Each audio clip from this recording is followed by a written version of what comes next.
Sejam bem-vindos todos e todas. Essa live da ADUFSE é uma atividade que nós estamos fazendo considerando hoje o dia 18 de março de 2020, o Dia de Paralisação Nacional em Defesa da Educação e do Serviço Público. Nesse intuito, nós pensamos atividades online que pudessem ser feitas durante todo o dia 18, trazendo essa perspectiva da importância do serviço público, mas também sem esquecer esse momento grave que a gente está passando em relação à saúde pública e considerando aí a necessidade de disseminar informação sobre as medidas preventivas dadas pela Organização Mundial da Saúde, considerando também o estado de emergência decretado pelo governo do estado do Ceará e toda a mobilização nacional em defesa da saúde pública na tentativa de minimizar os efeitos dessa pandemia que se instalou no mundo e agora especificamente os impactos dela no Brasil. Mas também no intuito de esclarecer como o SUS participa desse processo, a sua importância e relevância e onde nós precisamos melhorar para chegar ao final desse processo com o mínimo de prejuízos possíveis. Nesse intuito, a gente pensou nessa live denominada Prevenção do Coronavírus e a importância do SUS no combate à pandemia. E para isso convidamos o professor Guilherme Ren, que é infectologista, mestre em saúde pública e epidemiologia de doenças infecciosas e parasitárias, é professor do Departamento de Saúde Comunitária da FAMED da UFC, e eu vou tentar intermediar aqui essa conversa. Sou o professor Bruno Rocha, atual presidente da ADUFSE, mas também sou professor de Bioquímica e Biofísica, sou biólogo de formação e do Departamento de Bioquímica e Biologia Molecular da UFC. Então, primeiro agradecer ao Guilherme, nesse momento em que, obviamente, todos os infectologistas devem estar sendo muito requisitados, ele ter se disposto a vir aqui hoje para que a gente pudesse ter essa conversa. E eu abro aí para as primeiras palavras para falar um pouquinho desse quadro da pandemia, um pouco da evolução, né? E a gente vai também poder receber as perguntas de vocês que estão assistindo aí pelo Facebook, YouTube, mandando para a imprensa da ADUFSE, que o número é 85 9806 0013. A partir desse WhatsApp você consegue mandar suas perguntas e a gente tentar esclarecer o máximo aqui com o professor Guilherme. Então, Guilherme. Obrigado, professor Bruno, pelo convite. Eu acho que o máximo de informação, de credibilidade, né, que nós pudermos oferecer à população é salutar para que a gente consiga fazer um bom trabalho do ponto de vista de controle da pandemia aqui no nosso local. É importante que as pessoas tenham noção de que a gente está diante de uma situação epidemiológica poucas vezes vista na história da humanidade. Se a gente considerar os efeitos econômicos e sociais na era em que a gente vive, em que a gente é tão dependente, os países são tão dependentes economicamente uns dos outros e tão dependentes de um sistema capitalista tremendamente gera tremendas desigualdades, a gente fica diante de uma situação próxima de uma convulsão social, né? A gente vê países fazendo o que a gente chama de lockdown, que a Itália já fez, a França já fez, envolve fechamento de fronteiras, exército nas ruas, toque de recolher, a autorização para sair somente para quem estiver envolvido nos cuidados, e se for para comprar algum mantimento, a população geral, um cenário mais ou menos de guerra, né? E muitas pessoas perguntam, isso tem justificativa de ser? E aí a gente tem que ver essa situação de dois pontos de vista.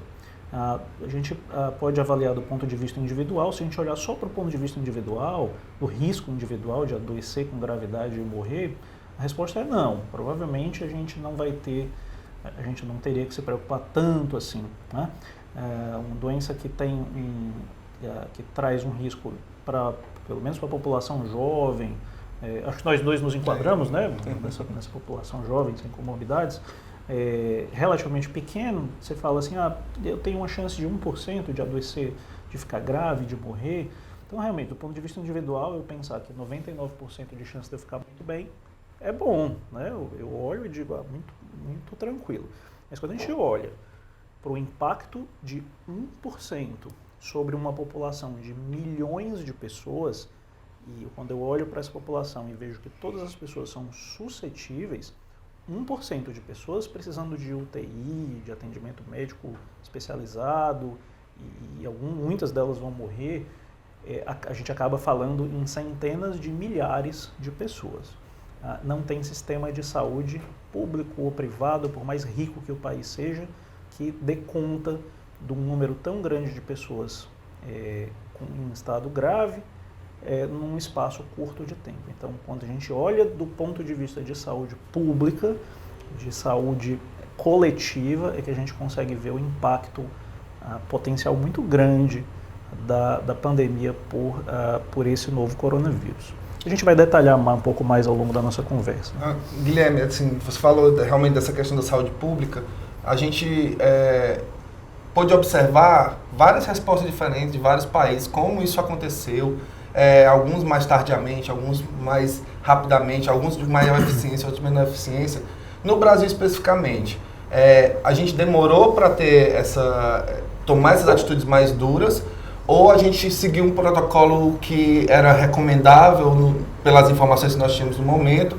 E lembrando que o Ceará, diferente de outros estados, tomou essa iniciativa de decretar emergência ainda numa situação bem anterior a estados como Rio e São Paulo, que já fizeram isso com uma situação bem mais grave. Como é que, do ponto de vista tanto da saúde pública como da epidemiologia, a gente pode pensar essas decisões? Então, a primeira coisa que a gente tem que saber é que, como o vírus é novo e a gente não conhecia, ou está conhecendo ainda, na verdade, o comportamento dele, de transmissibilidade, de gravidade da doença, de detalhes clínicos e epidemiológicos que eram totalmente desconhecidos, os países que foram atingidos primeiro, e aí China, alguns outros países do leste asiático e na sequência, países europeus, principalmente a Itália, não sabiam como lidar com a situação. Uma situação muito nova. Quando eles perceberam que a situação estava muito mais grave do que eles previam inicialmente, essas medidas de contenção mais rigorosas, de isolamento social mais rigoroso, acabaram chegando tardiamente. Então, o primeiro ponto importante é que nós tivemos uma sorte tremenda, nós Brasil, né, tivemos uma sorte tremenda de termos tido tempo, em termos de várias semanas, de observar o que estava acontecendo nos diferentes países, ver o que estava funcionando e o que não estava funcionando do ponto de vista de controle da epidemia, para que nós mesmos fizéssemos nossos próprios protocolos e instituíssemos as medidas apropriadas quando o problema chegasse nas nossas mãos, né? Então, isso é uma coisa super importante. A gente tem uma chance de ouro na mão, da gente fazer a coisa certa no momento certo, e a gente não pode desperdiçar. A minha avaliação pessoal é que o Brasil começou relativamente bem desse ponto de vista, tanto no nível de governo federal, à exceção do presidente, mas não vamos entrar em detalhes sobre esse assunto. A ação do Ministério da Saúde tem sido adequada? Sim, sim. E do governo estadual, do Ceará, que eu posso falar, foram bastante adequadas no primeiro momento do ponto de vista de construção dos protocolos, de preparação. O que me preocupa é que esse momento, que é o momento que a gente está em franca evolução da epidemia, passando de casos importados para transmissão sustentada na comunidade, que é o que Rio e São Paulo já têm, e alguns outros estados estão nessa transição, inclusive o estado do Ceará, a gente pode estar se atrasando um pouco em recomendar as medidas de isolamento social de forma um pouco mais intensivas. O fato do estado do Ceará ter tomado medidas de maneira relativamente precoce em comparação com a maioria dos outros estados é boa, né, do nosso ponto de vista. Mas aí a gente tem um outro problema. De nada adianta, ou pouco adianta, que o Ministério da Saúde faça as coisas direitinho, o governo do estado tome as medidas que tem que tomar, se a população não levar a sério. E aí a gente tem isso aí por ver o que está acontecendo pessoalmente. Isso eu posso afirmar porque eu estou vendo isso acontecer, relatos de pessoas que eu conheço. A doença que começou pela elite, pessoas que viajam no exterior, portanto, tem grana para viajar no exterior e voltam para cá e não levaram a sério no sentido de de que acharam que era bobagem e ficaram circulando com o vírus em locais públicos e transmitindo o vírus por aí. Então, realmente isso faz com que estejamos na iminência da fase de transmissão comunitária, se já não estivermos, né? E do ponto de vista da população mais carente, eu ouvi de um paciente esses dias que, doutor, lá no bairro onde eu moro, na periferia, o pessoal está adorando a folga que ganhou. Né? Ninguém está mais indo ao trabalho, o pessoal está na calçada fazendo churrasquinho, tomando cachaça e rindo, né, da situação. E para esse pessoal falta educação em saúde, para esse pessoal falta educação do ponto de vista de ter que descer do pedestal, né? E na hora que a população não compra a ideia, ou se ela comprar a ideia de maneira muito tardia, a gente vai perder esse timing do controle. Falando em formação, né, deveria ser muito fácil trabalhar isso dentro da universidade, né? E a gente tratando desse tema da universidade, a gente observou que o debate ele começou até de forma antecipada, mas demorou muito a tomar uma decisão de parar as aulas, e hoje isso ainda está até numa questão, né? A gente passou por isso recentemente na universidade. Mas não é só a questão de paralisar as aulas, mas também o fluxo de pessoas no campus, né? Sim, então a gente tem que ir nesse sentido realmente, de que as atividades elas têm que ser reduzidas ao máximo, ou até mesmo paradas, assim, onde puder acontecer isso, para que a gente possa ter Então, nesse sentido, os exemplos do presidente, mas também do ministro da Educação não soam bem, né? Quando ele diz que tem que voltar a área da saúde a trabalhar, porque os estudantes vão auxiliar nesse processo. A gente sabe que isso não é a verdade. Então, assim, posso dar o exemplo da medicina, sou professor da Faculdade de Medicina. Os estudantes que teriam um papel relevante, né, em ajudar no processo de atendimento, talvez até fazer com que, como a Itália está fazendo, de convocar algumas pessoas que não são graduadas ainda em medicina, se restringe aos alunos que estão no internato, né, nos 2 últimos, especialmente os que estão no último ano de faculdade. Os demais alunos, nos 4 primeiros anos de faculdade, não têm formação prática suficiente para atuar nesses cenários como atores ativos, digamos. Estariam mais expostos do que propriamente. Exatamente. Então, esse pessoal, até o 4º ano da faculdade, que é um pessoal que vai assistir aula, basicamente, e vai para cenários de prática, acompanhando um professor, para aprender a examinar um paciente, aprender a colher a história dele, a interpretar os exames, esse aluno está correndo um risco desnecessário de se infectar e de virar vetor do vírus para outros colegas, para funcionários do hospital, que por sua vez vão passar o micro-organismo para os pacientes, que muitas vezes são idosos e imunodeprimidos, e aí você está feita a cadeia de transmissão de forma irrecuperável. Né? E nesse sentido também a gente pode pensar, a gente já ouviu muito das medidas preventivas, o que individualmente se pode fazer, mas tem mais a ver com não ter contato do que propriamente com você criar essas medidas de eu entrei em contato, limpo com álcool, ou então eu não abraço, não cumprimento. Tem mais a ver com não ter essa interação mesmo para reduzir essa cadeia de contaminação. Né? Por incrível que pareça, as pessoas não se tocam disso às vezes, é que de todas essas medidas que as pessoas podem tomar, né, as medidas mais importantes são com aquelas pessoas que estão doentes, que estão com sintomas. A pessoa que está doente, na hora que ela se isola, na hora que ela coloca uma máscara comum, ela diminui o potencial de transmissibilidade para as outras pessoas de maneira extremamente importante. E na hora que você pega um indivíduo que está infectado, que está com sintomas, e ele deixa de ser um transmissor eficiente, você salva, entre aspas, um monte de pessoas que poderiam se infectar.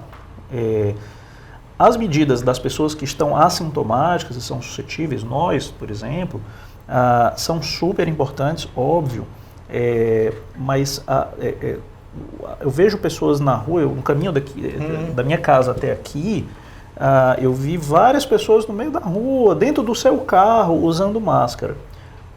Isso não vai fazer nenhuma diferença usar máscara no meio da rua se você não estiver perto de outras pessoas, porque o vírus, na tosse, no espirro, ele vai a 1 metro, né? E a outra forma de contágio, talvez até mais eficiente, é o contato com superfícies contaminadas. Você está andando no meio da rua, você não vai entrar em contato com nada, né? Então você o sujeito está gastando uma máscara à toa. Dentro do carro ele vai pegar de quem? Vai pegar do próprio carro dele, né? Então não precisa usar máscara dentro do carro. E a gente sabe que está havendo um certo racionamento desses equipamentos de proteção individual, falta, né, deles. E o álcool em gel viu hoje chegando na caixa, as pessoas pegando no supermercado sem dar tempo nem ir à prateleira. Isso, o álcool gel e máscara, e a gente tem que, especialmente as máscaras, a gente tem que usar com uma forma um pouquinho mais inteligente do que a gente está vendo com muita frequência. Nesse contexto, a gente ainda tem que lidar com as informações falsas, né? Sim. Então, as tal fake news aí que estão em moda há um tempo aí no Brasil, não só no Brasil, mas no mundo também, aqui a gente tem passado por isso. Então, é bom passar algumas informações que, dentro desse monte de informações, não podem ser verdadeiras, né? Uhum. A gente falou, na própria nota que a gente disponibilizou à comunidade acadêmica, que no artigo de 16 de março da Science, ela mostra que os portadores não sintomáticos são a principal causa, aqueles não diagnosticados, a principal causa de transmissão. 80% deles são assintomáticos. Exatamente. Então, isso é uma questão da gente entender que não é só a pessoa que está tossindo ou espirrando que é um potencial transmissor da doença. Isso. E também, na Lancet, teve a história dos medicamentos que estão associados a desfechos piores. Né? Então, principalmente o ibuprofeno, mas também se falou de medicamentos relacionados ao controle da pressão, né? Para não falar inibidores da ECA. Né? Mas o ibuprofeno em especial, por conta de não se fazer parte de um tratamento crônico, né? de doença crônica e tal, que poderia ser substituído, foi recomendado não fazer uso. Né? E também, recentemente, há um estudo de epidemiologia chinês que mostra a potencialidade de quem tem sangue A, não necessariamente positivo ou negativo, mas sangue A, de ter o quanto disso aí a gente pode considerar, o quanto disso aí são informações seguras, porque são baseadas em alguns estudos que estão recentes. Primeiro vamos explicar essa questão do ibuprofeno, né? De uma forma mais fácil das pessoas que não são profissionais de saúde ou da área de biologia entenderem. O vírus ele utiliza certos receptores que nós temos na superfície das nossas células para invadir a célula. A grande parte das nossas células tem esses receptores e são as células que são infectáveis. Por exemplo, as células do nosso trato respiratório são facilmente infectáveis pelo coronavírus porque esses receptores são abundantes nessas células. O que acontece é que a gente sabe que determinados medicamentos, e aí a gente cita alguns antipertensivos, como da família do captopril, que são os inibidores da enzima conversora de angiotensina, ou da família da losartana, né, que são bloqueadores do receptor do angiotensinogênio, eles fazem o que a gente chama de upregulation, né? Eles aumentam a expressão desse receptor específico. Então vai ter mais quantidade por na superfície das células, né? E o ibuprofeno, que é um anti-inflamatório, ele tem essa mesma capacidade. Isso foi mostrado em vitro. Então, de uma forma bem simples, é como se eu aumentasse o número de portas pelo qual o vírus pode entrar só porque está tomando esse medicamento. Exatamente. Então, você tem um corredor com 2 portas, ele está cheio de vírus, o vírus tem que se espremer para entrar por aquelas 2 portas. Aí você compara com outro corredor que tem 15 portas e o vírus tem muito mais chance de entrar, né, nas salas, que seriam as nossas células. Mas esses primeiros achados eram in vitro, em animais de laboratório, a gente não sabia se isso ia ter algum impacto em vivo, né, nas pessoas mesmo. Será que usar ibuprofeno tem desfecho pior? E aí se gerou essa pergunta, especialmente na Europa, na Itália, que estava tendo muito mais óbito proporcionalmente do que na China, né, onde começou a epidemia. O sistema de saúde da Itália é melhor do que o chinês. Os pesquisadores se perguntaram, poxa, será que é porque os italianos têm muito hábito de usar ibuprofeno como antitérmico, né? A idade da população também pode ser considerada? Também, isso aí, essa primeira ideia era uma ideia que era principal, mas depois os mesmos estudos epidemiológicos comparando... É muito comum o ibuprofeno na Europa como um todo, né? Isso, mas a questão da idade não parece ser a resposta, né? Quando foram olhar para essa questão do ibuprofeno, primeiro era muito teórico, né? Talvez essa fosse uma razão, e aí a gente tem estudos muito pequenos, muito iniciais, mostrando que talvez ele tenha assim, um papel, né? O ibuprofeno especificamente. Isso fez com que a Organização Mundial de Saúde ontem recomendasse que o ibuprofeno não fosse utilizado, mesmo que a gente não tenha evidência ainda tão robusta assim. Mas não custa nada como forma preventiva. Isso, especialmente pelo fato de que ele não é essencial para o tratamento, mas também porque a gente tem diversas opções de antitérmicos. Né? Vou citar os dois principais que as pessoas conhecem, dipirona e o paracetamol. Claro. Né? Então, se você puder não usar, melhor.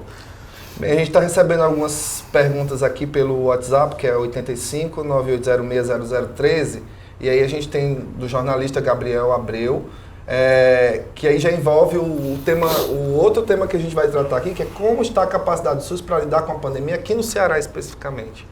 Perfeito. Como a gente comentou agora no início, né, dessa live, a gente teve tempo de se preparar de maneira relativamente boa para quando as coisas começassem a ficar mais feias, né? Então, assim, o que eu tenho a dizer é que o SUS ele tem uma capacidade moderadamente boa de absorver um aumento de demanda em um primeiro momento. Né? Infelizmente, a capacidade assistencial que a gente tem, ela está longe de ser a ideal. A gente sabe de todos os problemas de subfinanciamento e etc., pelos quais a gente passa há muitos anos, e certamente isso tem um impacto negativo. Mas, num primeiro momento, para a primeira onda de casos, a gente tem sim capacidade de responder adequadamente a essa demanda. A grande preocupação, na verdade, e aí volto àquela história da população. A população precisa muito aderir às recomendações de isolamento social. Para dar esse Isso, porque... Para o SUS promover respiração, os respiradores têm que ter um respiro no SUS para que ele consiga atuar. Se eu tenho uma quantidade muito grande de pessoas precisando de atendimento médico especializado e UTI num curto espaço de tempo, não tem leito suficiente para esse monte de gente. E isso eu estou juntando sistema público de saúde e sistema privado. Não importa o quanto de dinheiro você tiver, você não vai conseguir, possivelmente, assistência médica em algum momento. Né? Eu acho que isso conversa diretamente com a pergunta do advogado Vitor Hugo Rodrigues, que ele pergunta, em casos extremos de aumento de casos graves da internação em virtude do contágio pelo coronavírus, onde estaria a maior disponibilidade de leitos da UTI, na rede pública ou na privada? O que tem que ser analisado com calma é que a gente tem doentes de outras doenças que não coronavírus ocupando as nossas UTIs. Né? Então, isso é importante porque eu estava comentando com colegas médicos que eu me preocupo muito, e na Itália está morrendo muita gente assim, e aqui isso talvez vá acontecer também, quando a gente acaba ocupando leitos de UTI por coronavírus, e a gente sabe que esses pacientes têm uma baixa rotatividade, né? Esse cara vai ficar 2, 3 semanas na UTI até sair vivo.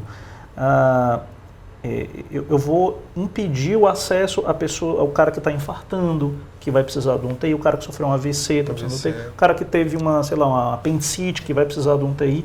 Né? Eu vou ter redução do número de leitos disponíveis para isso.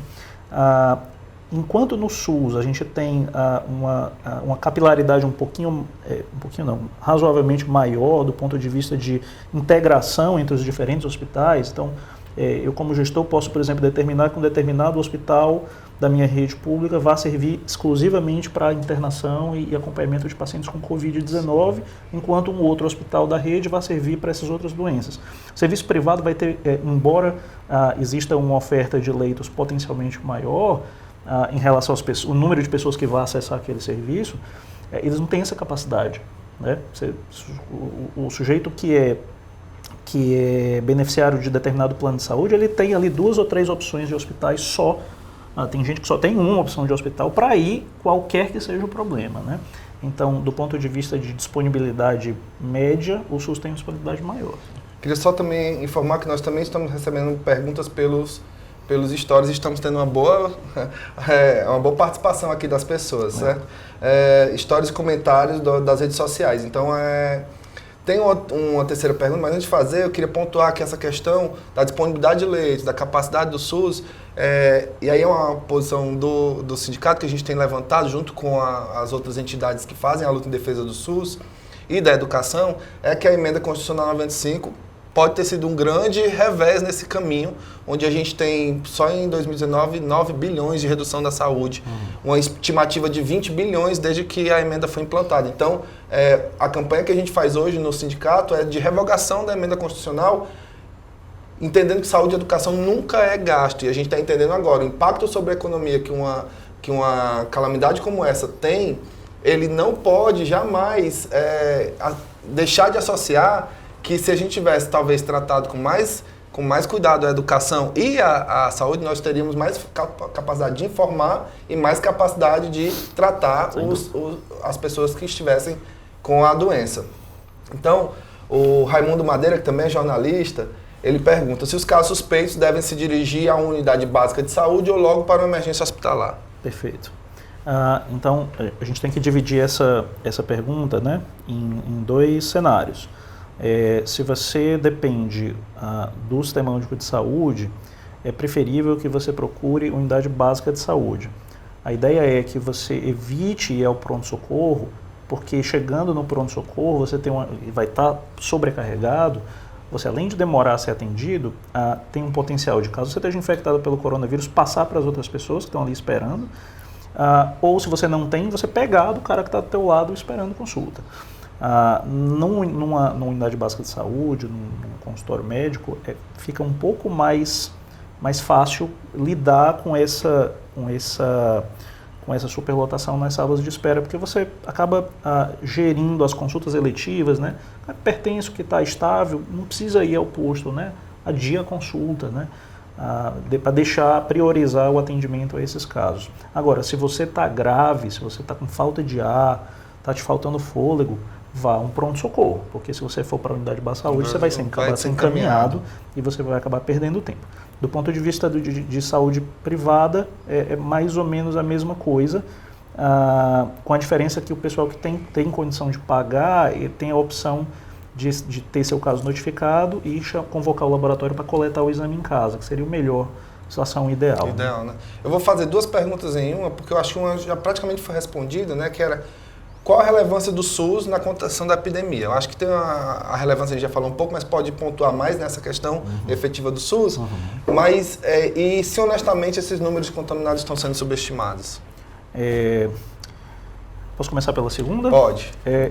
A gente só tem que ter um pouco de cuidado em falar em subestimação dos números, porque tem uma quantidade muito grande de casos que se revelarão positivos, que já foram testados, as pessoas estão infectadas, mas como existe um período útil aí para o exame sair e aquele caso ser contabilizado,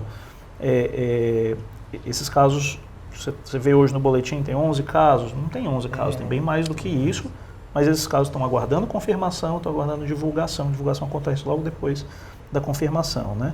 Em boletins diários ou a cada 2 dias. O que pode acontecer em termos de subestimação é ter muito paciente que tem sintomas leves e não procura atendimento, e sabe que se expôs, omite isso, não procura atendimento. Isso é um risco, tanto porque ele não está alimentando a estatística, que nesse momento é imprescindível a gente saber todo mundo que está infectado, mas também esse cara está contaminando outras pessoas, porque está achando que não tem nada, porque tem sintomas leves, e aí ele acaba infectando. Então, de certa forma, sim, existe um potencial de subestimação, mas muito mais por conta desse delay, desse atraso na informação do que muito caso realmente. Aí tem muito caso que faz teste no laboratório privado. Nos nossos laboratórios privados, se testa positivo, tem que ir para a contraprova. Né? E essa contraprova demora mais um número X de dias, né? 2 a 4 dias. E aí você acaba, o cara é positivo, o cara sabe que é positivo, já divulgou para a família que é positivo, estou em isolamento, mas ele só vai entrar na conta daqui 3, 4 dias, né? Quando sair a contraprova. A outra pergunta em relação ao SUS, né? Então o SUS a gente tem que entender como um modelo de saúde não só assistencial. A gente lembra muito da parte da assistência do SUS, mas a gente tem que lembrar que o SUS é muito mais do que isso, né? O SUS, o Sistema Único de Saúde, ele envolve áreas de planejamento e de vigilância em saúde, uma série de pesquisa, né? Pesquisa, desenvolvimento de medicamentos imunobiológicos diversos, que que são super importantes. Então, por exemplo, o pessoal da Secretaria de Saúde do Estado, nas suas diversas células e núcleos, núcleo de vigilância, por exemplo, está fazendo um trabalho fantástico de rastrear os casos suspeitos, os casos confirmados e esses contatos. Né? Você mesmo estava me falando antes da gente iniciar que você foi contactado pela CESA, que existia um potencial de contato com uma pessoa que foi positiva, dentro de uma aeronave. Né? Eu achei bastante interessante essa Então, abordagem. esse trabalho é um trabalho que só é feito pelo SUS. O cara do teu plano de saúde não vai fazer isso para você não, amigo. Né? Então, eu dou plantão no Hospital São José, amanhã inclusive vou estar de plantão lá, lá no front, né? No front. A gente vê uma quantidade grande de pacientes que procuram o Hospital São José, tem convênio, mas procuram o Hospital São José, que faz parte da nossa rede do SUS, ou porque o convênio dele não começou a fazer ainda, ou porque ele sabe que o cara que vai atendê-lo não é especialista, não vai saber dar a explicação necessária do que ele precisa fazer, o que ele não pode fazer. A primeira resposta a uma situação como essa de epidemia começa pelo SUS, não começa pela rede privada. Pois a rede privada adapta essa situação à sua própria realidade. Né? Então, claro, e aí sempre nas doenças de maior complexidade ou essas que envolvem essa transmissão, o SUS acaba sendo um agente fundamental, porque efetivamente na questão financeira os planos acaba sendo algo dispendioso e eles não vão arcar com esse custo para fazer essas informações. Você vê, por exemplo, o que está acontecendo nos Estados Unidos, está numa situação tão ruim quanto a nossa, um pouquinho na frente, né? Eles estão tendo muita dificuldade em testar, especialmente a população de mais baixa renda, porque lá se o cara não pagar, não faz o teste. Eu vi fila de drive-thru pro teste. Né? Mas o cara tem que pagar pelo teste. Claro. Entendeu? Então, se ele não tiver um seguro saúde que complemente aquilo, não tem condição de pagar. E esse cara fica sem ser diagnosticado e pronto, e acabou. Né? E nisso, quando a epidemia começa a avançar pelas nossas classes menos desfavorecidas, o SUS vai conseguir, de certa forma, prestar assistência para essas pessoas. Bem, tem mais duas perguntas. Uma é diretamente ligada a essa questão do financiamento, né? Se essa emenda, essa redução de verba, não só por conta da emenda constitucional, mas também porque o orçamento já foi direcionado em virtude da emenda para um valor menor, né? Isso é do Paulo Sérgio Arraes, se essa emenda que retirou verba do SUS pode prejudicar o enfrentamento ao coronavírus. Pode sim, com certeza. Já está, na verdade. Já tá, né? Quando a gente fala, você pontuou muito bem agora há pouco, né, que a escassez de redução dos recursos disponíveis, ela atrapalha essa parte de planejamento e de ações de prevenção. Então, vou dar um exemplo bem prático. A quantidade de pacientes que procuraram o Hospital São José nos últimos 2 dias foi tamanha que teve uma hora que faltou para testar os pacientes. Então, teve que interromper a testagem dos pacientes. E aí arrumamos, né, o pessoal da direção do São José fazendo um trabalho brilhante, conseguiram insumos, fornecer kits para o começo da tarde, a gente conseguiu voltar a testar no começo da tarde os pacientes. A Coreia do Sul é um dos países que começou muito mal a epidemia deles, mas conseguiram controlar de maneira fantástica, e um dos motivos para isso ter ocorrido, que é o que a Organização Mundial de Saúde já... A transmissão foi interrompida. Oi? A transmissão foi interrompida. Que horas, meu Deus? Agora. E tu consegue restabelecer? Vou tentar aqui. Você avisa pra gente quando a gente volta dessa pergunta de novo. Tá. Eu já estava falando, né? Ninguém falou aqui, caiu. Acabou de falar. A gente está em vídeo também ou só em áudio? Vídeo. A gente também.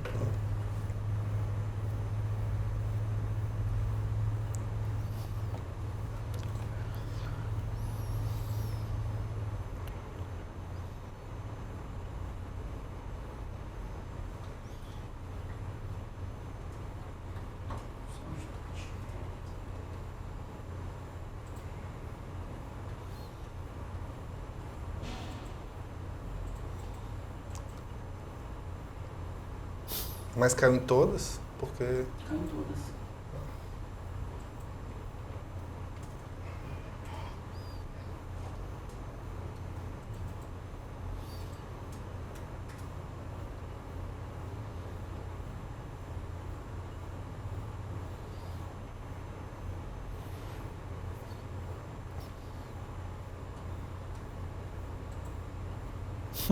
Aluno meu aqui. Aluno da medicina. Legal. Não, sou. Pronto? Então, tivemos um problema, caiu aqui a conexão, mas estamos voltando. Vamos voltar a partir da última pergunta que eu tinha feito, que é a pergunta do Paulo Sérgio Arraes, se a emenda que retirou a verba do SUS pode prejudicar o enfrentamento ao coronavírus. Essa emenda é a emenda constitucional 95, que trata do teto de gastos e que congela por 20 anos investimento em saúde e educação, por exemplo. Então, o que a gente estava comentando é que, sim, acho que já está impactando, sim.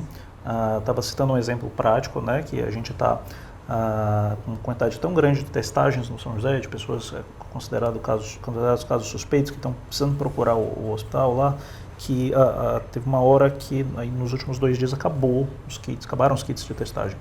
E aí a gente conseguiu, né, a direção do hospital conseguiu fornecer mais kits para a gente voltar a testar as pessoas. E aí eu queria citar o exemplo o que isso tem a ver, né? A Coreia do Sul é um dos países que começou mal, números ruins, e depois eles conseguiram controlar a curva de crescimento da epidemia deles. E um dos motivos é o que a própria Organização Mundial de Saúde pegou e está recomendando para os países todos, né? Test and isolate, né? Quer dizer, teste todo mundo que você puder, inclusive pacientes pouco sintomáticos, inclusive pessoas assintomáticas que são contatos próximos, e isola todo mundo que der positivo. Isso é imprescindível para você conter um vírus de transmissibilidade tão fácil. Qual que é o problema da gente? A gente não tem teste para todo mundo, nem no âmbito público, nem no âmbito privado, né? Então, se a gente tivesse grana suficiente para abastecer as nossas unidades de saúde com testes e a gente pudesse seguir protocolos um pouquinho menos rígidos do ponto de vista de testagem, a gente conseguiria fazer um trabalho melhor. Me corrija se eu estou errado, mas a Fiocruz já tentou fazer esses testes, ou já está fazendo esse tipo de teste? Já tem capacidade para fazer isso? Tem, mas a produção já começou muito tardiamente e a gente não acaba sem ter condição de abastecer uma população do tamanho da nossa, né? Se a gente tivesse começado a fazer isso antes, né? A gente conseguiria ter. Coreia do Sul começou a fazer isso bem antes, o exemplo deles já estava dado, né? Então, é um exemplo de uma situação que a gente podia ter aproveitado, né? Se a gente tivesse recurso para isso. Recurso, porque aí a gente vem entrando na questão do desenvolvimento científico no Brasil, né? Que a gente teve um momento de grande investimento, onde entidades como a Fiocruz se tornaram extremamente relevantes, mais do que já eram do ponto de vista da saúde pública, mas também da pesquisa e da produção de conhecimento. E as universidades também acompanharam esse ritmo, mas hoje a gente encontra instituições como a Fiocruz e a própria Embrapa, que são 2 instituições importantes nesse setor de ciência e tecnologia, sem direção e financiamento, né? Então, eu acho que é um caso que também vale a pena a gente ressaltar. Então, defender a ciência, a tecnologia, CAPES, CNPq, é outro viés que a gente também tem encampado nesse dia 18, que é um dia de defesa aí da educação pública, e a gente observando enquanto do trabalho das universidades, dos institutos federais, dos institutos de pesquisa, passa por essa conversa que a gente está tendo aqui. Então, tem uma pergunta mais complexa aqui, que é do Misael Torres Martins. O Misael é um companheiro que sempre está presente nas atividades da DUFCE. O primeiro caso da morte no Brasil sequer estava na listagem dos suspeitos, pois o protocolo no Brasil não obriga os hospitais privados a notificar o Ministério da Saúde. Na Espanha, para diminuir os casos, foram estatizados os hospitais privados, ou seja, com tudo público e centralizado no Estado, as coisas estão melhorando. Na China, a centralização também foi elogiada. Isso tem muito a ver com qual a nossa prioridade máxima, lucro ou vida. O que o professor pode comentar sobre isso? E também esclarecendo se algum desses fatos não estiver extremamente... Eu queria fazer uma correção, obrigado, Misael, pela pergunta, mas os serviços privados, a doença pelo novo coronavírus, a Covid-19, ela é de notificação compulsória. Isso quer dizer que o profissional de saúde que atende aquele caso ou que solicita um teste diagnóstico, porque aquele paciente se enquadrou na definição de caso suspeito, ele é obrigado a notificar imediatamente as autoridades de saúde da suspeita do caso, seja esse profissional atendendo no SUS, seja num serviço privado. Para você ter uma ideia, os laboratórios privados eles não podem fazer o teste sem que a solicitação médica do exame esteja acompanhada de uma ficha de notificação. Tá? E isso tem sido, até onde eu consegui acompanhar, isso tem sido cumprido sim. Tá? Então, de fato, as notificações dos casos suspeitos têm ocorrido e tem muito, inclusive, possivelmente mais do serviço privado, as notificações, do que no SUS, porque os pacientes do serviço privado conseguem pagar, conseguem coletar exame com uma rapidez muito maior nesse primeiro momento. Do ponto de vista de controle, o que a gente acaba dependendo um pouco é de que o gestor da instituição privada de saúde faça um insight, né? E pergunte para si mesmo, né? Como é que eu posso fazer para dar minha contribuição, para ajudar nessa situação toda? Porque, veja, você sabe, você vive num modelo capitalista, todo mundo foca o lucro. Eu tenho que ter lucro no meu negócio, o objetivo dele é lucrar lá. Mas todo mundo está tendo prejuízo. Todo mundo está tendo prejuízo. Eu sou médico, atendo em consultório também, eu estou desmarcando meus pacientes. Né? Fazer o quê? A minha esposa é profissional liberal, está tendo que parar de diminuir o ritmo de atendimento. Se ela não trabalhar, ela não ganha. Né? Então, esse cara, o gestor do hospital privado, ele tem que entender que ele tem uma parcela de responsabilidade no sentido de ceder, por exemplo, parte dos leitos que ele tem para aquele contingente enorme de pacientes que vão precisar de atendimento e que não tem acesso ao convênio. Né? O que o governo está tentando fazer por meio de contratação de leitos de UTI, leitos de retaguarda da iniciativa privada para ceder para pacientes que dependem do SUS. Né? Desse ponto de vista, quando a gente vê essas medidas sendo tomadas, ele tem razão. A gente, se as duas esferas conseguirem dar a mão e todo mundo entender que vai ter a sua parcela de prejuízo, mas que aquilo é necessário, a gente pode ter resultados bons, né? Então, a questão da centralização, na minha opinião, nem sempre ela é necessária, ou nem sempre ela faz bem, mas em algumas situações, quando você entende que a pessoa, o grupo que está na gestão sabe o que está fazendo, especialmente num momento de crise como esse, a centralização, de certa forma, ajuda, sem dúvida ajuda. É uma pergunta minha mesmo, assim, como que a gente pode relacionar isso, se é que é fácil, eu acho que não deve ser nada fácil relacionar isso. Mas no Brasil a gente tem um sistema muito peculiar de saúde pública, né? Esse Sistema Único de Saúde é uma coisa bem peculiar do Brasil, dessa forma. Mas nós temos exemplos semelhantes no Canadá, França, Inglaterra, que se assemelham em algum tom. Mas temos os Estados Unidos sem sistema de saúde público, né? Como essa distinção entre esses modelos de controlar epidemias, ele se torna mais fácil e mais difícil nessas realidades tão distintas, né? E como que, de repente, esses exemplos de centralização, eles acabaram sendo necessários por conta de uma grande rede privada e uma pequena rede pública para atender, né? Então, por exemplo, o exemplo da China que ele citou, a gente sabia que isso ia acontecer, né? Porque o modelo de gestão, digamos, deles, organizacional, permitia isso, né? Que se você falar em centralização, é capaz de você sair preso, né? E desaparecer. Né? Então, como a China fez, né? Mas lá funcionou, né? Lá funcionou bem. Eles chegaram perto do caos, né? Do caos, e aí eles realmente tiveram que tomar medidas drásticas. As pessoas precisam entender que algumas medidas, aí a gente podia falar muito da questão do isolamento. O RAM praticamente ficou no redondo, né? Isso. E não tinha como ser diferente, né? Não tinha como, é ruim para todo mundo, né? Você ter suas liberdades cerceadas, temporariamente, ruim, né? Mas que fique claro que essas restrições são temporárias e são por um bem maior, né? Ninguém está falando em instaurar uma ditadura e passar a mandar na vida das pessoas. Mas naquele momento, essas medidas antipáticas, a gente pode definir assim, elas são, de certa forma, importantes para a contenção da epidemia, né?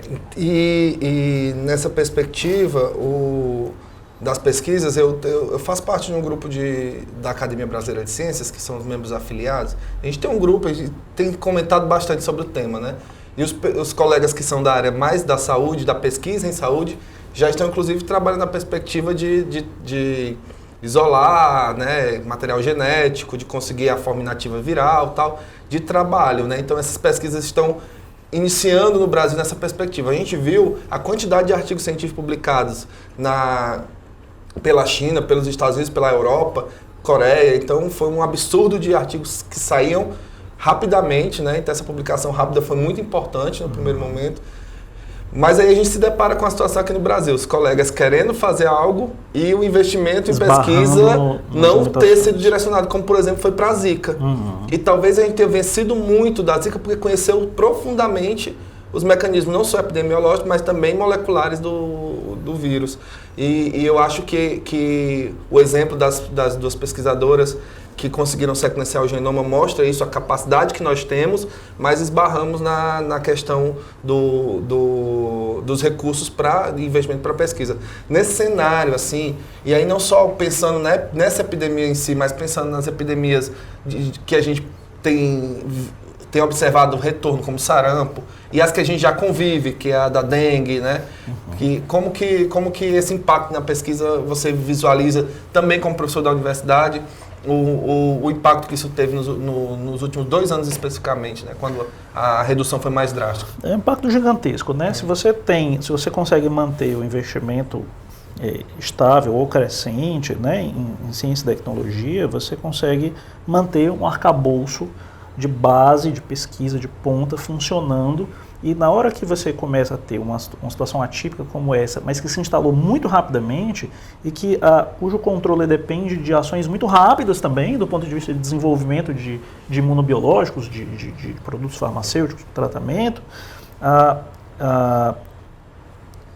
manter esse investimento, né, ter mantido os investimentos nos últimos meses a anos, era essencial para a gente conseguir dar uma resposta mais efetiva do que a gente provavelmente vai conseguir dar.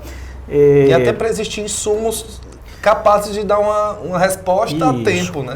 O exemplo das pesquisadoras do Adolf Lutz que sequenciaram muito rapidamente o vírus, né, inseriram o genoma desses vírus nossos, os primeiros nossos vírus no banco de genomas, né, mundial, é um exemplo claro do potencial que nós temos do ponto de vista humano, né, pessoas comprometidas, pessoas sérias, pessoas que trabalham de verdade e que adoram ciência, mas que acabam esbarrando, infelizmente, na limitação financeira, né? E é um potencial que a gente olha, potencial perdido, né? Exatamente. Subutilizado. Subutilizado.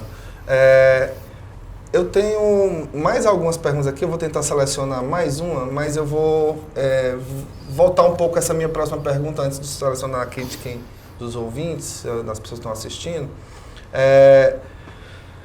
Na questão do serviço público em si. Então, a gente tem observado um ataque direto ao serviço público, como se o serviço público não fosse eficiente, não fosse eficaz, fosse menos necessário nessa perspectiva. Se você consegue aqui, pelo que você relatou, trabalha também no atendimento de serviço público na rede de saúde, mas também trabalha na universidade, anunciar a importância desses profissionais que trabalham continuamente, tanto na questão do ensino, da pesquisa, como agora da relevância deles nesse momento dessa calamidade, dessa pandemia. Eu pessoalmente, eu faço questão de trabalhar, botar meu pé em diferentes áreas do conhecimento que me são permitidas, e aí me dá muito prazer estar na academia, estar ensinando, estar pesquisando, trabalhar no SUS, no meu caso no Hospital São José, no Hospital Universitário Walter Cantídio, e trabalhar também no serviço privado, porque eu consigo ter uma ideia boa do funcionamento de todas essas esferas e os pontos de contato entre elas, né? E enquanto médico profissional de saúde do serviço do hospital público, eu consigo ver a dedicação que essas pessoas têm e saber que elas estão na linha de frente para qualquer coisa que aconteça, né? Na epidemia de Zika e chikungunya, o São José estava à frente também do atendimento dessas pessoas. Os primeiros dados epidemiológicos saíram todos de lá, né? Na epidemia de 2009, a chamada gripe aviária, né, da influenza H1N1, eu tinha acabado a residência há alguns meses, quando estourou a pandemia, e eu me lembro que eu ficava num consultório lá no São José, num turno de 6 horas, atendendo só pacientes com suspeita de influenza H1N1. Eu não saía para ir ao banheiro, né? E eu atendia dezenas de pessoas num turno assim, eu saía satisfeito, porque eu sabia que eu estava dando uma contribuição significativa, importante. Que possivelmente outros setores não conseguiam dar, né? Acho legal eu acabar tendo a experiência também no serviço privado, que eu consigo ver as tecnologias que eu poderia estar usando no sistema público de saúde, que eventualmente quando elas chegam, eu já sei exatamente quem precisa, quem se beneficia, quem não se beneficia. Então é legal ter essa visão dos dois lados também. Eu tenho aqui algumas perguntas ainda muito interessantes, começa a aparecer muita dúvida, muitas questões, mas eu tenho uma bem interessante aqui do Ian Gomes, jornalista. Aí colocou aqui mulher por causa do nome Ian, né? Sou jornalista e no dia 13/3 fui a uma entrevista com um médico cardiologista e hoje, 18/3, tive a notícia de que ele está com coronavírus, diagnosticado desde sábado. Eu avisei para a minha chefe e hoje não fui trabalhar, mas não estou não sentindo nada. Mesmo sabendo que eu tive contato, apertei mão, abracei a pessoa e estamos sem sintomas há 5 dias depois, isso significa que estou imunizada? Isso é um bom esclarecimento, né? Posso seguir minha vida dentro da normalidade? Então, a pessoa tem um pouco de cuidado aí em relação à cronologia das coisas, né? Não citou, por exemplo, só citou que hoje foi o diagnóstico, mas não citou qual foi o dia que os sintomas dele começaram, né? Que é mais importante. Potencialmente, pessoas que estão no período de incubação, elas, em sua maioria, não estão transmitindo ainda o vírus, né? Então, por exemplo, se você, Bruno, me disser assim, eu tive ontem com uma pessoa que deu positivo, né? Posso ter me infectado. Meu Deus, estou passando para você, Guilherme? Não está passando ainda. Se você se infectou, você está bem no comecinho do período de incubação, não tem como você estar transmitindo ainda. Então, não tem como saber, no caso da Ian, se ela entrou em contato com ele na fase que ele estava sintomático já. Deixa eu terminar de ver a pergunta dela. E aí ela pergunta se ela está imunizada. Não, você não pode dizer isso. Quando a gente fala em imunização, né, se eu estou imunizado, eu tive a doença e eu fiquei curado e agora meu corpo sabe como lidar se eu entrar em contato de novo com o micro-organismo. Aliás, nem isso é certo, né? Nem isso, a gente não entende ainda o mecanismo. A gente tem alguns relatos vindos, especialmente da China, de pacientes que potencialmente reinfectaram. Né? A gente não tem certeza se foi reinfecção mesmo, né? A gente, depois, se tiver tempo, a gente pode explicar por quê. Mas ninguém sabe se a imunidade para essa cepa ela é duradoura mesmo. Então, não. Você pode estar no período de incubação da doença, caso você tenha entrado em contato com ele quando ele estava já transmitindo o vírus, e seria bom que você permanecesse em isolamento, né, por um período aí de até 14 dias, a partir do dia que você teve contato com ele, né, do dia 13 em diante. E aí tem outra preocupação bem interessante aqui, que é, obviamente, com os idosos, né? Acaba que sendo a principal preocupação que tem aparecido no grupo de risco e também pela questão afetiva familiar, todo mundo preocupado com essa questão dos idosos. E aí o professor Tiago Coutinho, que é jornalista e professor da UFCA, lá do Cariri, da nossa diretoria, professor também jornalista, junto com a pergunta da professora Tânia Batista, que é professora da FACED.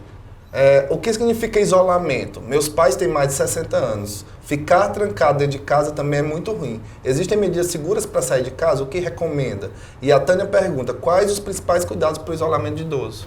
Pronto, então, do ponto de vista prático, fundamental é evitar contato direto com pessoas que podem ser vetores do vírus para esse indivíduo e evitar contato com superfícies que podem representar risco. Quando é que você consegue evitar essas duas coisas fora de casa? Muito dificilmente, né? Por isso que a gente fala em isolamento domiciliar. Mas isolamento domiciliar, para um cara que está assintomático e não quer se infectar, é um isolamento, não é assim, você vai ficar trancado aqui dentro de casa, a gente só vai abrir quando o apocalipse passar, não é assim. Por exemplo, eu gosto de fazer Cooper, dar uma volta, andar em volta de uma praça sozinho. Posso? Que você não vai ter contato com ninguém, você não vai sair encostando, passando a mão no chão, passando a mão na cara, né, numa superfície contaminada, não tem nenhum problema você sair, você não vai pegar na sua caminhada, né? O meu pai estava me perguntando, meu pai gosta de fazer a feira, né, vai para um supermercado 6 horas da manhã. Eu vou no pai, você tem que ficar a maior parte do tempo em casa. pode deixar que eu faça a feira da sua casa, né? E ele falou até assim, porque a feira tem muitos lugares onde você pode se contaminar. Aí ele disse assim, mas aí o contraponto dele foi assim, eu vou 6 horas da manhã, não tem ninguém, pouquíssima gente. Aí eu falei, mesmo assim, você vai pegar lá um carrinho, um frasco de azeite, sei lá, um produto qualquer, você vai pegar, que um cara ontem que abasteceu, o cara tava com coriza, passou a mão, deixou lá o vírus, né? Aí ele falou, mas tudo bem, então se for só para eu comprar o pão, mas, poxa, dá para afirmar que não tem risco? Não dá. Dá para afirmar que o risco é grande? Também não, né? Falei, pai, se fizer bem a sua saúde mental, só essa situação, saia, vá andando até lá, vá lá, compre seu pãozinho, não use dinheiro, né? Quando você, né? Se você tiver o aplicativo para passar por aproximação lá no pagamento, melhor, né?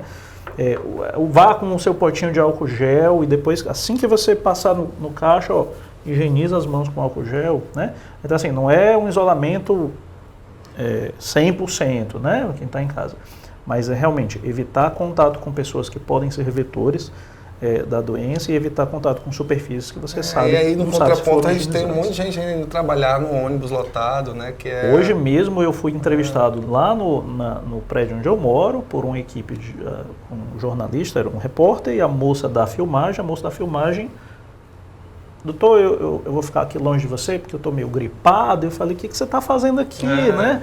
Eu falei assim, vai lá no seu carrinho, pegue uma máscara e traga, e depois você vem aqui, use esse álcool gel bem aqui, higienize suas mãos, então você de máscara, com as mãos higienizadas e ainda a 2 metros de distância de mim e do teu repórter, beleza, sem tocar em nada, tá bom. Aí também tem algumas questões, como por exemplo, funcionamento de academias, que aí foi colocado pela Gabriele Chaves, que na Europa esses espaços foram considerados de ampla disseminação e estão proibidos. Aqui a gente ainda não tem isso, né? Em São Paulo já. Em São Paulo já, né? As academias, infelizmente, são locais que vão acabar sofrendo, que realmente não recomenda, porque você vai, usa um aparelho que o sujeito anterior estava com coriza, passou, né, deixou lá o vírus para você, e é um ambiente fechado, sem ventilação, é um ar-condicionado. Exatamente. Então isso realmente propicia a transmissão. E essa transmissão animal existe? Eu também não vi nada confirmatório. Não precisa dar fim em nenhum pet, né, no seu Lulu, lá no seu cachorrinho. Né? A gente acha tem muita gente preocupada também de passar para o animal. São situações muito específicas e irrelevantes do ponto de vista epidemiológico. Claro. Né? Tem um relato de uma detecção de um coronavírus no cachorro, mas o animal não tem, eu não sei onde foi, mas não tem potencial de passar o vírus para o ser humano. Né? Se o Covid-19 pode piorar algumas das comorbidades que o paciente já tem. Com certeza. Esse é um dos grandes problemas das doenças virais agudas, especialmente as respiratórias. É por isso que pessoas que têm doenças crônicas pulmonares, como a enfisema pulmonar, aquele cara que fumou muito tempo, asma que não esteja controlada, né? Ou doenças cardíacas, insuficiência cardíaca, né? O paciente que já sofreu, que tem doença coronariana, que já infartou, esses pacientes, eles costumam descompensar as funções respiratória e cardíaca quando tem uma infecção viral aguda. Isso parece ser, inclusive, mais verdade ainda para o coronavírus do que para vírus que a gente já sabe que isso acontece, como o influenza, por exemplo. E a Cibele está perguntando aqui, Bimba Cibele está perguntando se é mais leve em crianças e bebês. Isso é curioso, né? E aí eu queria fazer, foi uma boa pergunta, eu queria fazer uma pontuação super importante, que eu considero super importante. A princípio, sim, parece que a doença costuma levar a muito menos gravidade e letalidade em crianças, de forma geral, em comparação com adultos. Contudo, é um erro pensar que crianças não possam morrer por infecção pelo novo coronavírus. Né? Então, o que eu quero explicar para você a letalidade em crianças é 0,1%. Tá, aí você coloca essa 0,1% de letalidade em cima de uma população que tenha, sei lá, 100 mil crianças, né? Você vai ver, no final das contas, algumas crianças tendo doença grave ir morrendo, porque esse valorzinho que é pequeno, ele vai aparecer quando você aplica na população geral, né? Então, o que acontece? Alguém mentiu que coronavírus não matava criança e tô vendo aqui, mata, fujam para as colinas. Não, a gente sabe que, de novo, aquela coisa que a gente falou lá no começo, risco individual é baixo, mas uma porcentagem. Não é zero. Não é zero. Infelizmente vai ter criança que vai Tem morrer. uma pergunta aqui do professor Fernando Pires da FEAC, que volta à questão do serviço público, né?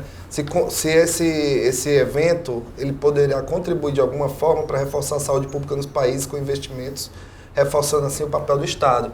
E aí a gente volta para aquele episódio lá na história do Brasil, onde teve a morte do presidente, né? Se não me engano era a gripe espanhola, né? Que chegou aqui e foi considerada a semente do SUS. Rodrigues Alves. Né? Exatamente. Então, eu espero que sim.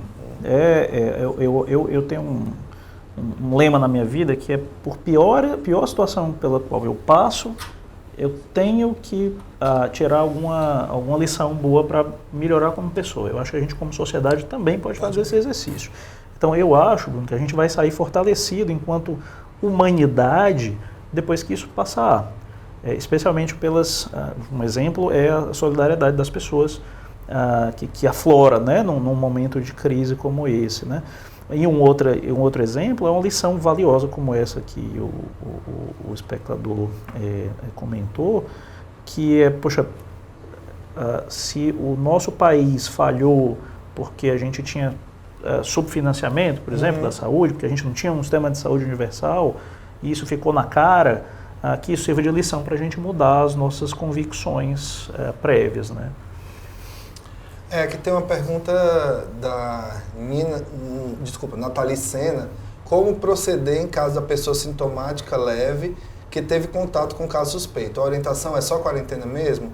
O SUAB fica reservado só para quem tiver tido contato com o caso confirmado? Na minha opinião, esse é um dos gargalos que a gente está enfrentando, né? Essa pessoa que tem sintomas leves, ela nem sempre preenche o critério de caso suspeito, né? Então, por exemplo, a definição de caso suspeito envolve a presença de febre. Se o cara chega com coriza e dor de garganta e só se sentindo bem fora isso para ser testada, ela provavelmente não vai conseguir ser testada, porque ela não se enquadra no caso suspeito. Quer dizer que ela não tenha coronavírus? Pelo contrário, ela tem uma chance razoavelmente grande de estar infectada pelo coronavírus, especialmente se ela já entrou em contato, sabe que entrou em contato com um caso suspeito ou confirmado anteriormente. O problema é aquela história, subfinanciamento, não temos SUAB para todo mundo, não temos como testar todo mundo, a gente tem que priorizar quem está mais sintomático, infelizmente. Então, nesse caso aí, se você foi ao serviço de saúde, você não conseguiu ser testado, cumpra a sua quarentena como se você tivesse a doença. O Paulo Sérgio Arraes, ele é paciente com doença autoimune, com agendamento de medicação para este período de crescimento do número de casos de coronavírus. Deve fazer sua medicação ou adiar para um momento mais propício? E somar isso, o retorno de 15 dias pelas universidades não é muito precoce ou o tempo é suficiente para controle? Certo. Então, a primeira pergunta em relação à doença autoimune, né? O paciente com doença autoimune que precisa da aplicação do medicamento, ele deve estar se referindo a um medicamento imunobiológico. Esses medicamentos são imunodepressores. A maior parte desses causam uma imunodepressão moderada a severa. Se a doença autoimune do paciente estiver estável, de forma que o medicamento pudesse ser adiado, seria bom que isso fosse feito. Contudo, é importante alertar para ele que, se for o caso dele ou de um familiar dele, não tome essa decisão sozinho. A melhor pessoa para julgar isso é o médico, provavelmente um reumatologista, que deve estar acompanhando, que pode fazer esse julgamento. Porque esse paciente, se ele parar de tomar o medicamento quando estava indicado, existe um potencial muito grande da doença de base dessa pessoa descompensar, e isso é muito mais grave do que o risco que ele está correndo por pegar a infecção pelo coronavírus. Em relação ao tempo de 15 dias. Todo mundo está trabalhando com esse tempo, né? 15 dias. Daqui 15 dias a gente reavalia. Eu concordo, eu acho que é um tempo pequeno, mas a gente não pode falar assim, vamos interromper por tempo indeterminado, né? Isso também é uma irresponsabilidade. A gente tem que fazer reavaliações com certa frequência. Acho virtualmente improvável, acho muito improvável que em 15 dias nós estejamos já resolvidos. A gente vai estar provavelmente pior do que a gente está hoje, a situação vai estar pior. Então, o que vai acontecer é que daqui a 15 dias todo mundo vai prolongar o seu período de quarentena, entre aspas. Nós já estamos chegando a quase 1 hora de conversa. A gente tinha combinado inicialmente meia hora, mas acho que boa, não tem jeito, passa rápido. Mas é que realmente a gente começa a conversar sobre o tema e parece não se esgotar, né? E, na verdade, é um tema que possivelmente a gente vai descobrir muita coisa a respeito dele nos próximos dias. Mas eu queria, antes de encerrar, agradecer enormemente ao Guilherme pela presença, pela disposição, atendeu o convite do sindicato assim, imediatamente, assim, só disse, deixa eu resolver aqui um monte de respostas que eu tenho a dar, ver se encaixou, que bom que deu para vir, e a gente agradece muito a sua participação, e eu queria reservar aí esse momento final para você dar as informações que você quiser a respeito do tema ou qualquer recomendação a quem está nos assistindo. Eu queria fazer um pedido, na verdade, 2 pedidos para as pessoas. O primeiro é reforçar o que a gente já discutiu ao longo, pelo menos 2 vezes ao longo dessa live aqui, que é levar a sério as medidas de isolamento social.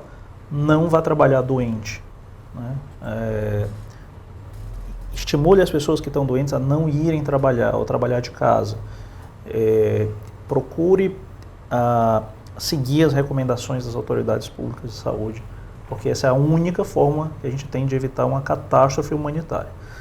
A segunda coisa eu sei que a gente vai viver momentos de estresse, né? Já está vivendo, esse estresse vai potencialmente piorar para todo mundo, profissional de saúde, para o paciente, superlotação, e o pedido que eu queria fazer é, por favor, tenham paciência com os profissionais de saúde. Esse pessoal não pode parar, esse pessoal não pode se dar o luxo de parar. Esse pessoal vai na linha de frente, são as pessoas que estão em maior risco de serem infectadas. Vocês devem ter visto já diversas notícias de profissionais de saúde que pegaram, que se infectaram, alguns deles morreram, né? E a gente não tem como simplesmente se esconder debaixo do colchão. Essa é a hora de nós, profissionais de saúde, fazermos o nosso melhor, fazermos o que aprendemos a fazer nas nossas faculdades, porque as coisas dependem em grande parte de nós. Então você que vai depender do serviço de saúde, seja ele público, seja ele privado, mostra um pouquinho de compreensão e de respeito pelo profissional de saúde que vai te atender, porque não é fácil estar no front, né? Tenha paciência, agradeça, estimule, porque a possibilidade da gente ficar cansado demais e ficar ouvindo reclamação ainda é muito desmotivadora, né? Então a população, acho que ela pode ajudar também a fazer um reforço positivo e a motivar quem está na linha de frente. Minha mãe é do serviço de saúde, ela trabalha no LACEN. Então não para de trabalhar mesmo tendo mais de 60 anos. Está lá produzindo médico, turma. Então está nesse mesmo sistema. Então, mais uma vez agradeço. Queria agradecer também a participação de todos que mandaram perguntas, que acompanharam durante essa hora aqui a nossa live. A gente vai tentar manter esse esquema de vídeos informativos, não só sobre o corona, mas também traga um debate político relevante nessa questão. E dizer que essa é uma atividade do 18M, do Dia Nacional de Mobilização em Defesa da Educação e do Serviço Público, e que a DUFSE Sindicato tem uma satisfação enorme de poder levar esse debate à sociedade, sabendo que é responsabilidade de todos aumentar os meios de comunicação e de informação a respeito da pandemia do coronavírus, e dizer também que esse debate ele sempre vai levantar as questões que nós temos trazido como pautas de luta durante todos esses últimos anos, que é o investimento em ciência, que é o investimento em educação, que é o investimento na saúde, e por conta dessa necessidade de manter um sistema público eficiente nessas áreas fundamentais, e a gente está vivenciando o motivo pelo qual a gente tanto luta pelo SUS hoje, né, é que a gente pede a revogação da Emenda Constitucional 95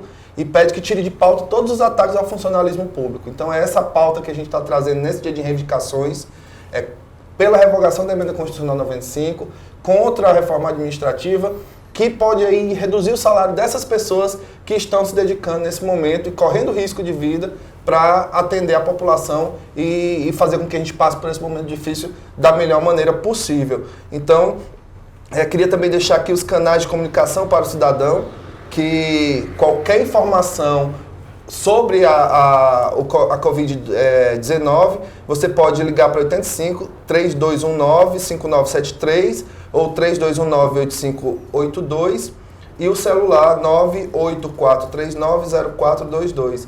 Esse é o serviço público fazendo e informando todos vocês, e por isso a gente trabalha sempre para valorizar esses profissionais que se dedicam não tanto na saúde, na educação, mas em toda a esfera administrativa, que acaba tendo impacto na vida do cidadão. Lembrem-se, se o serviço público for prejudicado ou se a gente acabar com o serviço público, o maior prejudicado não é o profissional do serviço público. O maior prejudicado da sociedade brasileira é o trabalhador, que precisa todo dia da ação desses profissionais. Então, queria mais uma vez agradecer e chamar todo mundo a se manifestar nas redes sociais durante esse período, contra os ataques ao servidor público e pela manutenção dos orçamentos de saúde e educação, para que a gente tenha saúde e educação de qualidade. Então, muito obrigado. Essa foi a live da Dulce.